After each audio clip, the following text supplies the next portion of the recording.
vaccine is coming out soon. I won't be talking about it, but I will tell you about the company behind it.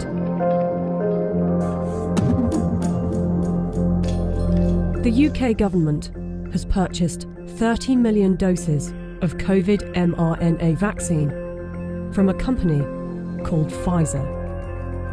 The vaccine is due to be delivered in November, with the potential of 100 million doses by the end of the year and 1.3 billion doses next year. News just out. Pfizer says it could be ready to apply for emergency use authorization for its COVID-19 vaccine candidate by late November. It won't be mandatory at the beginning, but judging from the large orders, a gradual plan will be implemented to persuade and incentivize people to take the vaccine and put restrictions on people that don't, along with shaming campaigns.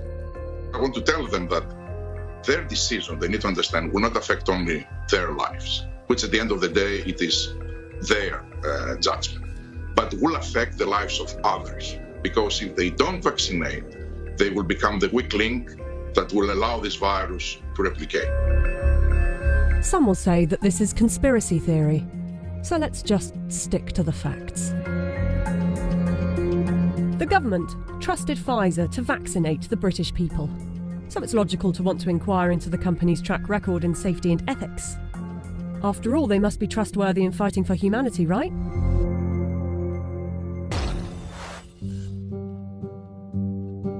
Pfizer made itself one of the largest pharmaceutical companies in the world by purchasing its competitors and through aggressive marketing tactics. What I'm about to tell you is only 20% of their rap sheet, otherwise this video would be hours long, but you can go to our website where you can see the full list. Pfizer received the biggest criminal fine in US history as part of a $2.3 billion settlement with federal prosecutors for mispromoting medicines and for paying kickbacks to compliant doctors. Pfizer pleaded guilty to misbranding the painkiller Bextra by promoting the drug for uses that were not approved by medical regulators. In the 90s, they were involved in defective heart valves that led to the deaths of more than 100 people. The company had deliberately misled regulators about the hazards. The company agreed to pay $10.75 million to settle Justice Department charges. Pfizer also had a class action suit with a $60 million settlement over Resolin, diabetes medication that resulted in patients dying from acute liver failure, said to be caused by the drug. In the UK, they have been fined nearly £90 million by the UK's competition watchdog for unfair pricing to the NHS after hiking up the cost of an anti-epilepsy drug by 2,500%, charging the taxpayer an extra £48 million than the actual price, which is $2 million per year. Buying competitors and mis-selling drugs weren't the only factors in making them the giant of a company they are. Their special relations with doctors and medical professionals has also helped.